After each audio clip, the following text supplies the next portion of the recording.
She looks more like a soccer mom than a madam, but authorities say that 44-year-old Anna Gristina ran a high-end prostitution ring out of her East 78th Street pad. According to court transcripts, Gristina was caught on wiretaps claiming to have made millions of dollars over 15 years as a madam. She allegedly used connections to police for protection. Sources say that Gristina's client list includes politicians, top law enforcement officials, lawyers, bankers, entertainment execs, and Fortune 500 businessmen. Her arrest came after a 5-year probe by the DA's Official Corruption Unit, which probes NYPD and other uniformed officers for possible misconduct. A judge Tuesday morning refused to lower her $2 million bail after prosecutors argued that she was a flight risk. A woman accused of running a brothel on the Upper East Side is now speaking out. Anna Gristina. She's still being held in Rikers, insists that she's not a madam, but she thinks she knows why police are going after her. Fox 5's Antoine Lewis live on the Upper East Side with more about what she said to the Post. Good morning, Antoine.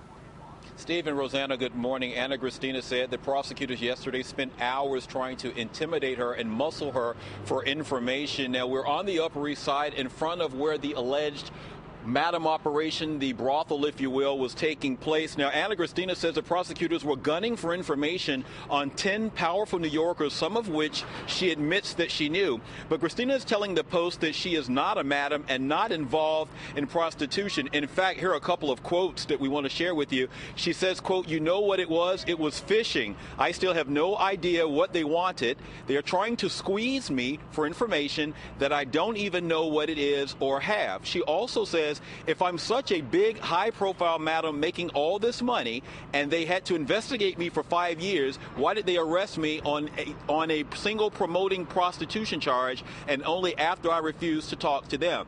Now, in other developments, Morgan Stanley has placed investment banker David Walker on paid leave until the investigation is over. Prosecutors believe that he was helping Anna Gristina raise money for an online dating service. Now, he has not, we want to point out, Walker has not been charged with any crime and denies any involvement in any illegal activity. Now, as for the alleged madam herself, and she's picked up several nicknames in the press, if you will, some are calling her the Millionaire Madam, some are referring to her as the Manhattan Madam. Nonetheless, she is in jail with a $2 million bail and is due back in court on May the 3rd. And some legal experts say this is just the tip of the iceberg in an investigation that could take down some really heavy hitters. Joining us with more insight now is Fox News legal analyst and criminal defense attorney Arthur Aidala. Welcome back. Good day to you. What's happening? Buongiorno. Buongiorno. Listen, this case is fishy to me. Yeah. 5 years investigating this case, and this woman is charged with 1 count of prostitution. Is that a misdemeanor?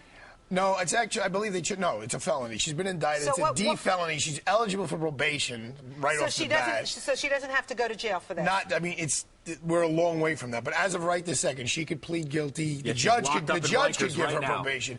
With $2 million bail, that's insane. Yeah. You can take a knife and carve somebody's eyeball out, and you don't get $2 million bail. And she says they're fishing for somebody. And, well, she said what happened. I mean, if you believe today's accounts in the New York Post, which of course I do, they're owned by News Corp. We're all the same family. We're all the same family. Okay. You know, she says she was called into a room and wrote, and this is what they do, the rotating good cop, bad cop. It is kind of what you see on TV and the movies, prosecutors, investigators, and she said, I kept asking for a lawyer, and they would just send in other people. And she said, I'll bite off my tongue before I tell them anything. But I wish she hadn't said that as a criminal defense attorney, because what she should be saying, if you look at her own personal home bills that are all behind, she's delinquent on the electricity and all that. And then if you look at the pictures in today's Post of this exotic brothel, which is really a half a tenement. Crappy walk-up apartment. Yeah, I mean, it doesn't look... It looks like a flop house. Yeah, I mean... But on the flip side, when the Manhattan District Attorney's Office spends 5 years investigating something, usually it goes somewhere, but sometimes they need her to start talking, and if she doesn't, they'll have something, but not what they want. And she says they gave her list of 10 people, and she said, I know half of them. And look, she also says, I'm a businesswoman, I'm a real estate person, I do know these people. That doesn't mean I'm providing them prostitutes. And what's interesting about the Morgan Stanley guy is, yes, he's been suspended with pay. So if he did something that was so horrific, and the people at Morgan Stanley, oh man, this guy's in trouble, I don't think they're still going to be dishing out the salary. She's saying that she went to this guy because she wanted to do an upscale, like Match.com online. And I'm sure listen, Rosanna, you know about business. It's supply and demand. And there is the demand out there for that. And she said it was for high-end, wealthy men who wanted to meet young, attractive women. And in today's day and age, you could do it with a couple of clicks. And there's nothing illegal about that. So, I mean, if there's then a contract for money for sex, that is illegal. But it doesn't seem like we're there yet. Something definitely happened here. The Manhattan DA's office doesn't spend this time, this amount of energy, resources to come up with nothing. All those resources, that said, they still haven't found the money. They haven't found the money, and again, it's one charge. And I would love to have heard what they told this judge to set $1 million bail. I mean, $2 million. Well, $2 million bond, $1 million cash. I'm in that courthouse every day. Yeah. That's unconscionable amount of money for bail, and I mean, I don't know how they're going to justify that going forward. Her attorney says that she has no money, and we've read in the paper today that she's delinquent on all her bills. The attorney told us the other day that he is taking the case pro bono. Pro bono, which... So he can't lie about that, No, can no, he? no, absolutely not. Like, he gets disbarred if he's on the record saying, Your Honor, I'm pro bono on this.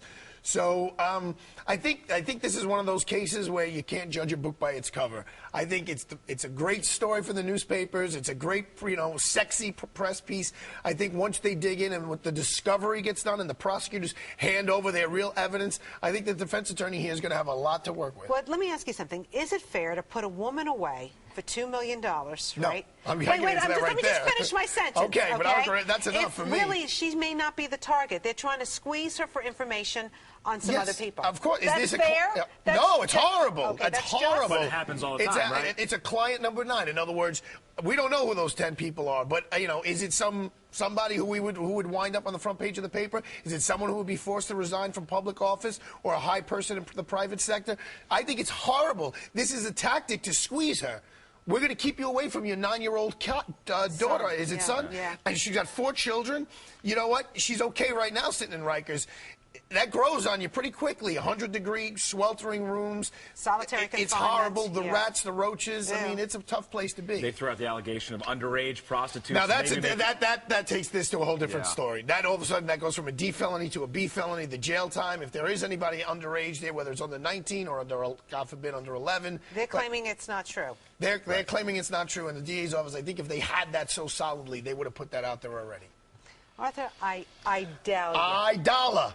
All these years I know this woman. He went to school with my brother. They are best friends. And I mispronounced his name for how many years? Greg Kelly, the good Irishman, corrects you all the time.